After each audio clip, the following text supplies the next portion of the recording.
bounds.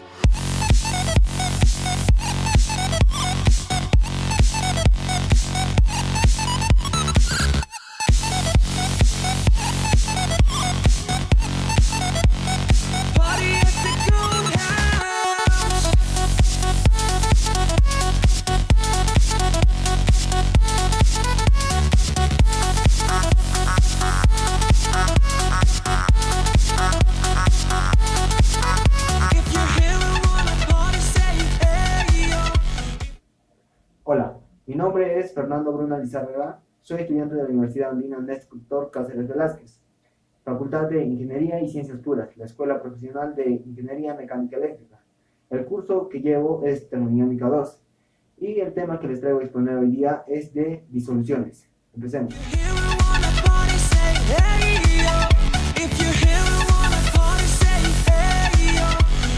Introducción. Disolución. Disolución es una mezcla homogénea, ya sea molecular o iónico, por lo tanto no se puede diferenciar sus componentes a simple vista, las cuales se llevan de dos o más sustancias. Esas sustancias se dividen en dos, los disolventes y los solutos. Los disolventes son los que se encuentran en mayor cantidad y los solutos, ya que pueden ser uno o varios, se encuentran en menor cantidad. Por ejemplo, un ejemplo claro sería el líquido en sólido. Ya tenemos un ejemplo, azúcar o la sal en agua, o el mercurio y el óleo formando una amalgama.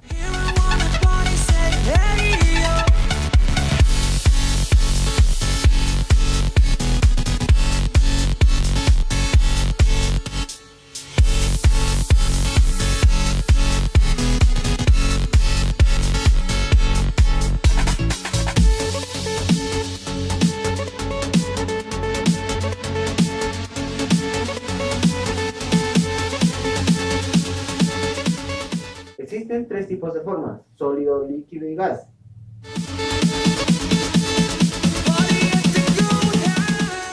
Sólido en sólido son cuando ambos se encuentran en estado sólido, tanto el soluto como el solvente. Un ejemplo podría ser las aleaciones, como el zinc y el estaño. Gas en sólido. Un ejemplo es el hidrógeno, que se desenvuelve bastante bien en los metales, especialmente en el paladio. Líquido en sólido. Cuando una sustancia líquida se disuelve en un estado sólido, se forman las amalgamas, que se hacen con el mercurio y la plata, con la plata.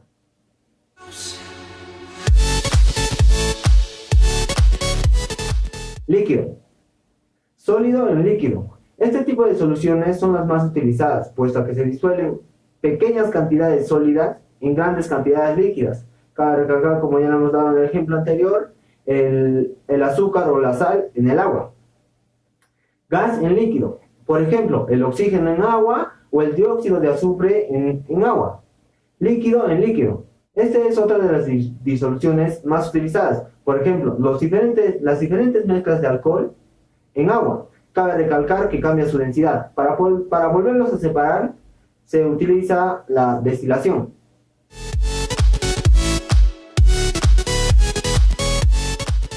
Gas.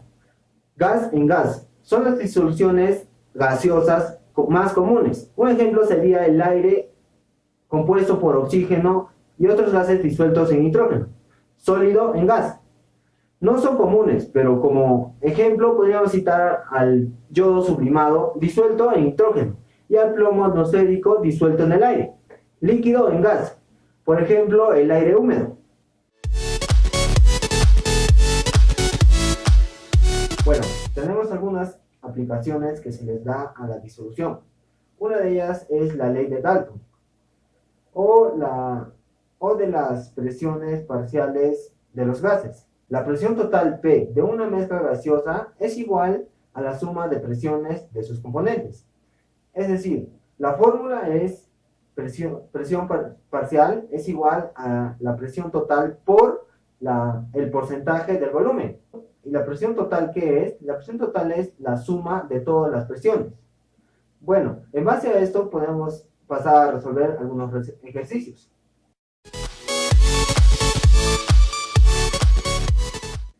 Si una mezcla gaseosa está formada por el 20% de CO2 el 30% de H2 y el resto de N2 en volumen a 965 milímetros de mercurio de presión. La pregunta es, ¿cuál será la presión parcial de cada gas? Entonces, vamos a aplicar la ley de Dalton, que por dato nos da CO2 es el 20%, H2 el 30%, N2 no nos da, pero sí sabemos que estamos trabajando con la presión total, que sería el 100%. La suma de los tres nos tiene que dar el 100%. En todo caso, N2 valdría el 50%.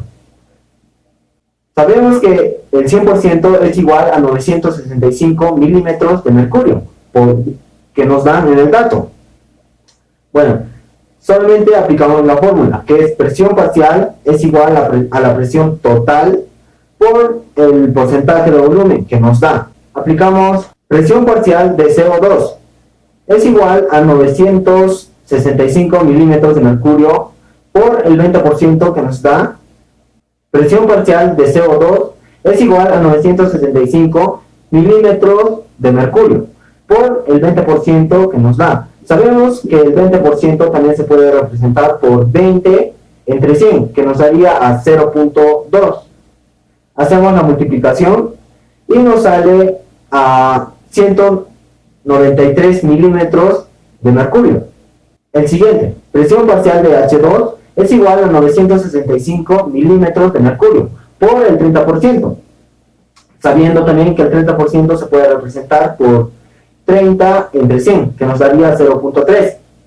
Haciendo la multiplicación nos sale 289.5 milímetros de mercurio. Presión parcial de N2 es igual a 975 milímetros de mercurio por el 50%.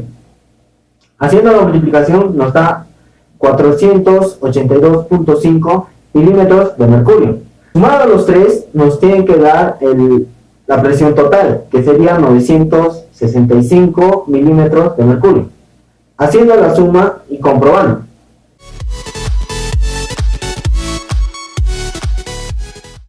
Por otro lado tenemos la ley de Raoult.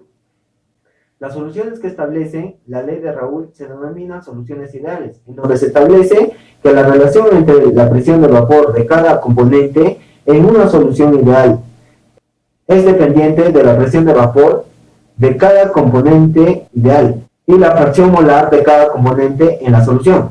Esta es la expresión cuantitativa del descenso de la presión de vapor de las soluciones que contienen solutos no volátiles. Raoult en 1988 demostró que a una temperatura de vapor es proporcional a la concentración de soluto presente en la solución. Este principio es establecido matemáticamente con las siguientes fórmulas o ecuaciones. Podemos ver, la verdad es una obra de arte, magia o misterio. Número 7. Usado para toallas higiénicas, pañales para bebés u otros procesos químicos que requieran de la absorción de agua. El poliacrilato de sodio es un elemento químico que puede aumentar hasta 1000 veces su volumen, dada su habilidad para absorber agua. Y es que, si añadimos agua a este, podemos ver cómo empieza a transformarla en pocos segundos en una especie de gel, el cual, cuando lo sustraemos, podemos observar que parece como una nieve seca, y es que su nivel de absorción es tan elevado que puede devorar el agua a una velocidad extremadamente rápida. Números. ¿Qué pasa si mezclamos magnesio y hielo carbónico? Pues que obtenemos un efecto de flash con neblina muy de escena de película alienígena.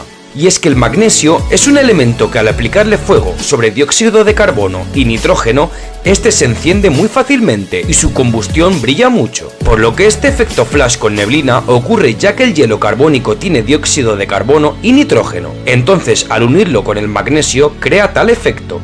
Se sabe que antiguamente esta reacción química era usada en destellos fotográficos y a día de hoy se usa en señales de cohetes marítimos y fuegos artificiales.